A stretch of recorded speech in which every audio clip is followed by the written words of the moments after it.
Alright everyone, welcome back to the channel. Today I'm going to talk a little bit more about Moses Itauma. Now I touched in on it yesterday, but I want to talk a little bit more in depth about it. For me, the knockouts class, it is a great performance. It is. I don't want to put any change of narrative towards the lead up to this fight or Moses Itauma's performance. Do I think Dillian Whyte was really up to scruff in that fight? No, but to say or discount Moses Itauma because of that would be harsh and wrong in my opinion.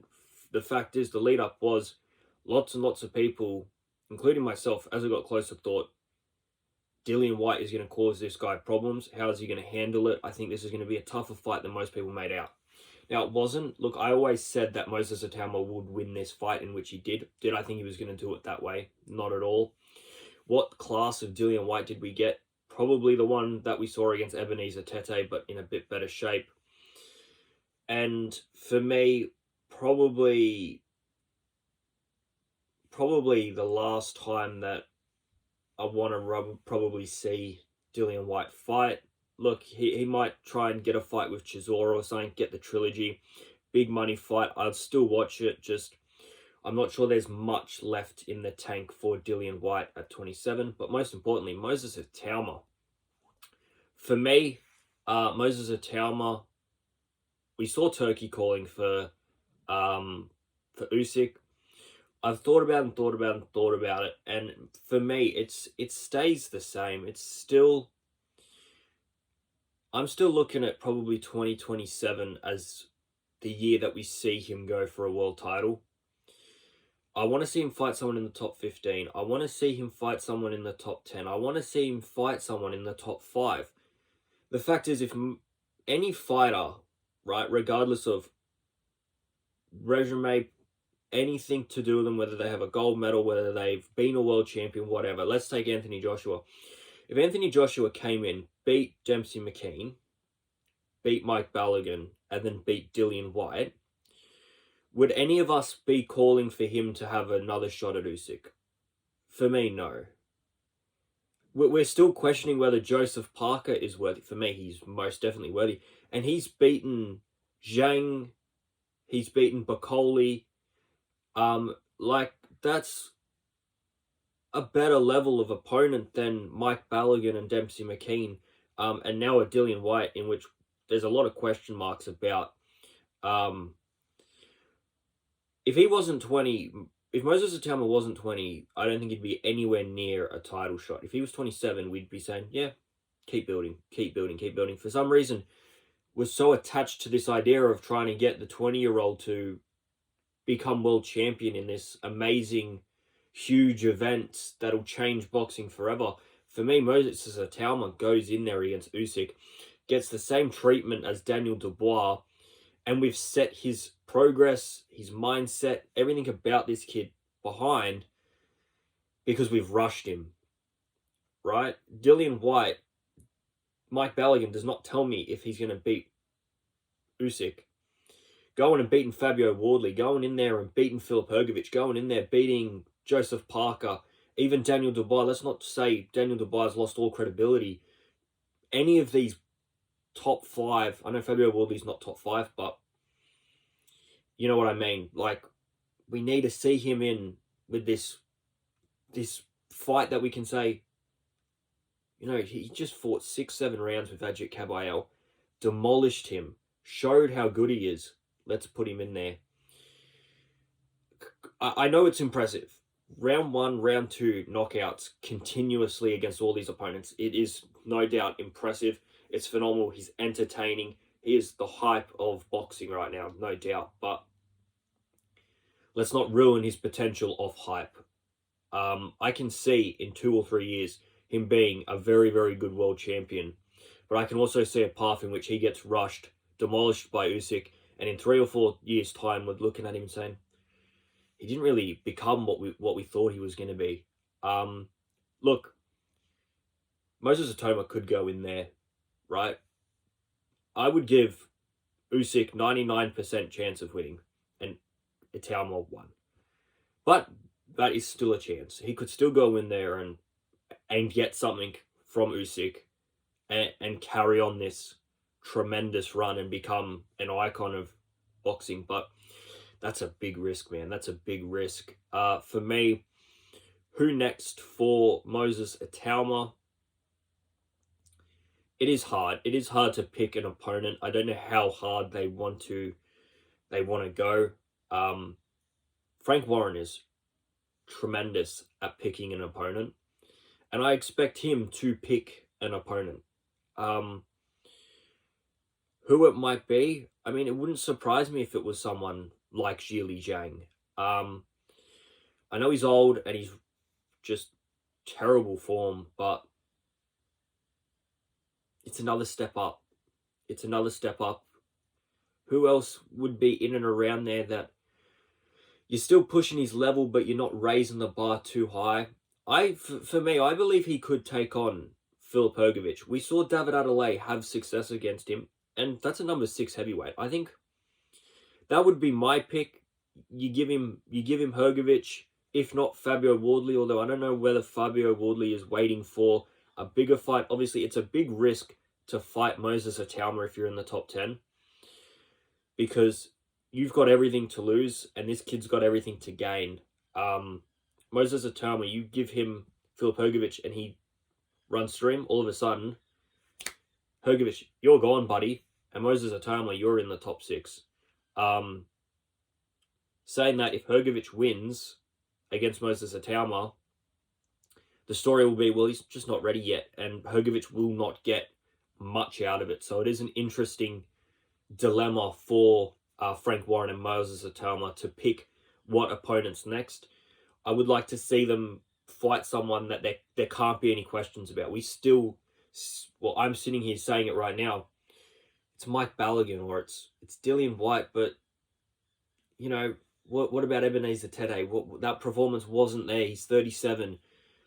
Pick someone that there can be no question marks about, and then we're going to see, I think, a little bit more, a little less hype and a bit more, this is fact now. This isn't belief. This is what we saw in training. This isn't, oh, well, he did this well in sparring. I mean, I've heard Andy Lee, I think it was Andy Lee, talking about Moses Itauma and Joseph Parker sparring and how impressed he was and everything else. But sparring is different to fighting on the world stage. And so far, he has proven himself. I'll give him that. It is very, very exciting. And it's good to see. I mean, you give me another person under 24 in the heavyweight division that you're really hyped about, that you think, you know what, in 5 or 6 years, we're going to be seeing him versus Itauma in a war, in a battle of who is the best heavyweight. For me, I don't see it. These heavyweights, especially more recently, we're seeing them become the best that they are at 30 or 31 or 32, or they've fought at cruiserweight and they've moved up and they've put on the weight, and they've become like Usyk or a Coley. We're seeing them make their way up, what we think Jaipatai can do at heavyweight. So it is very interesting to see this guy at 20 years old. I mean, he's massive. And for me, I think he can get bigger. Like, he's 20 years old. He could have another growth spurt, grow another 2 or 3 inches, be able to put on another 10 pounds of muscle. With that height, he can add to his frame without making it fat. He can make it muscle. So, very exciting times. Who else do we want to talk about on that card? I think Filip Hrgović, we spoke about him. Let's talk about Filip Hrgović. I think he deserves all the credit in the world right now. And so does David Adelaide, because that was one hell of a fight. It has been overshadowed by, I think, a lot of the public because of what Moses Itauma did. And most people probably tuned in to watch Moses Itauma and didn't tune in early enough to see that fight. If you did purchase that fight on DAZN, and you can go back and rewatch it, and at first you only tuned in for the main event, go back and watch that battle between Hrgović and Adelaide, because it was tremendous. It was a tremendous fight. It'll probably be up there for winning the awards at the end of the year of fights. That round 8 was it? Absolute war. Hrgović, he got cut early. We know he has problems with that eye. getting cut, but got cut early and saw it out. David Adelaide, he grew in confidence, and then all of a sudden, Hogovic hits him and downs him, and you think, oh, excellent fight, honestly. My boy Sammy Goodman, I did speak about him yesterday. Disappointing loss for him. For me, there's still a lot there to be proud of and praise him for. I thought he fought very well in the first step up in his career. He didn't get demolished. For me, 115 to 113 might be a little bit too close. Nick Ball definitely won that fight, but not 118, 110. I thought Sam Goodman, the longer the fight went on, the more confidence he grew, and he believed in his ability the more it went on. He was a bit tentative at first. By the end, he was just letting it all out there. I think he's going to take nothing but belief in himself going on from this. He'll look at the way he performed and thought, if I perform the way I did the last few rounds of that fight, the next time around, if I can take that confidence in there and that style in there, you know, I'll be able to trouble another champion. I'll be able to try and get that belt. Let's not forget, this was the first fight outside of Australia for Sam Goodman. This was the first title fight for Sam Goodman. This was all of that for the first time in a division outside the normal weight he fights. He fights super bantamweight, moved up to featherweight. First time fighting outside of Australia in Riyadh.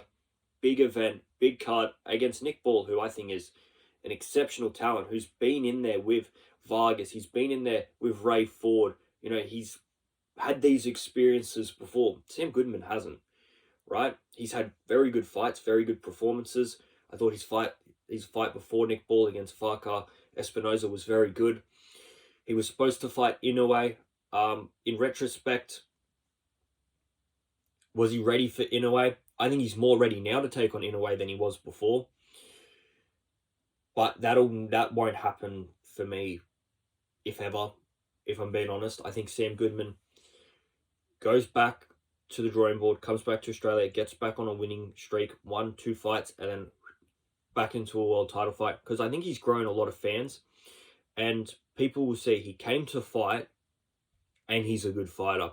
It wasn't a person who came to fight but really lacked ability or talent. He was just there all heart. This was all heart and ability. To go the 12 rounds and miss out on a decision against Nick Ball, I mean, that's worthy of another shot. Obviously, I'm a big fan of Sam Goodman. I think he's very good. And at 26 years old, he can only get better, in my opinion. So, love to see what he's got up next. For Nick Ball, lots of names being thrown out. Obviously, he wants Inoue. That, for me, won't happen yet. Because the fact is, there's a line. He's going to fight Akhmadaliev this year. He's going to fight Junto early next year. We're looking at probably mid to end of next year at the earliest to see Ball versus Inoue if that fight gets made.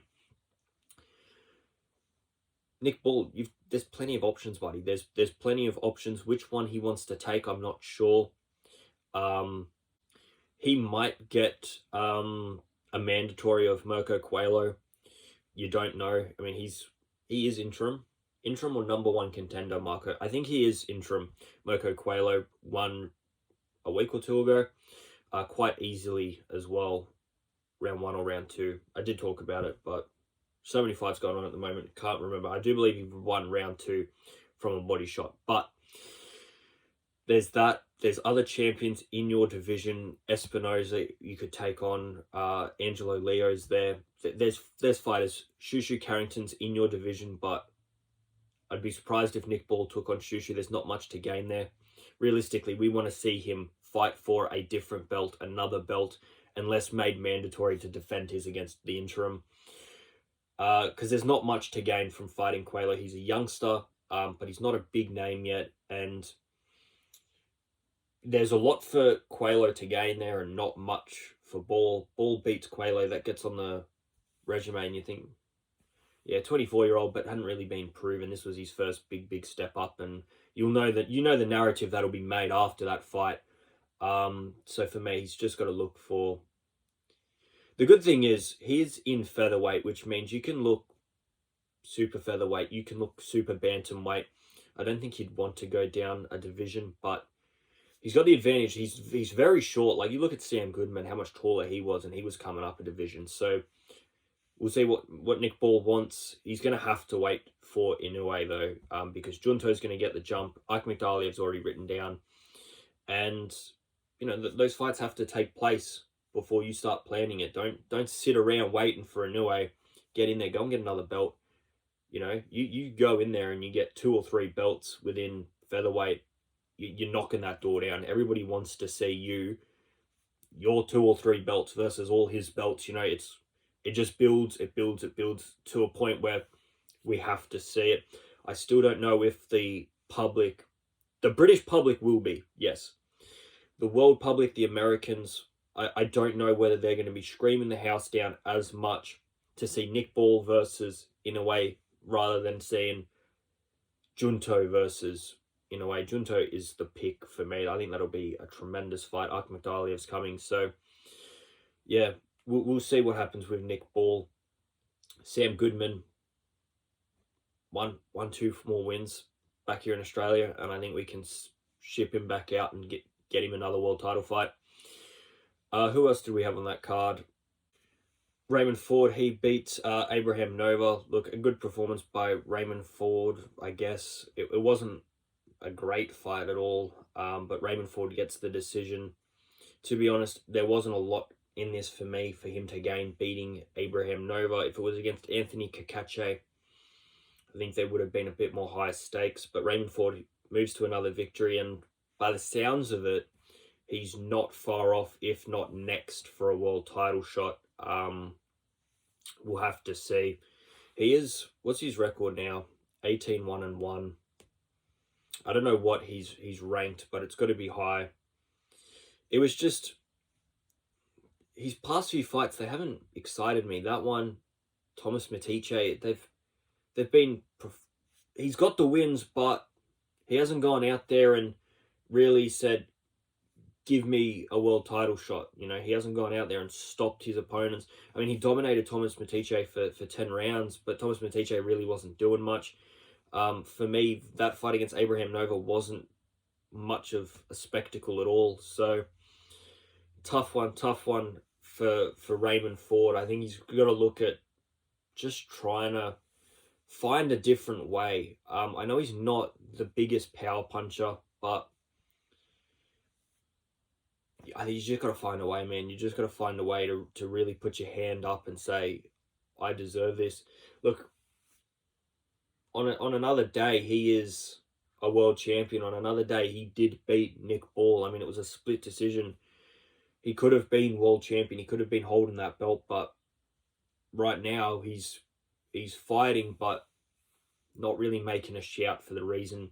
I still think he will get a world title shot just based off rankings and everything else, but in terms of getting the public really an outcry for you to get another shot, it wasn't done in that fight against Abraham Nova for me. All right, guys, leave all your thoughts in the comments below about everything we talked about today, the weekend's action.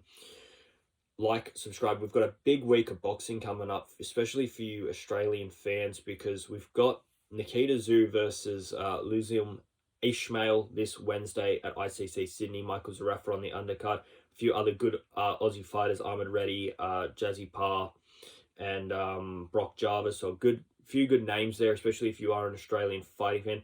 In fact, if you're an American fan, you do know who Brock Jarvis is, most definitely, and Michael Zarafa and Nikita Tszyu. Some of those other names, maybe not, but probably very soon you will be learning about these people. And then on the weekend, we have in Brisbane, Jake Wiley taking on Dib, and we have Sky Nicholson fighting as well. So, big week for Aussie boxing. Sam Goodman on the weekend. A few more fights this week. Very exciting times. I'll be making videos throughout the week, so stay tuned. And I'm out of here, guys. See ya!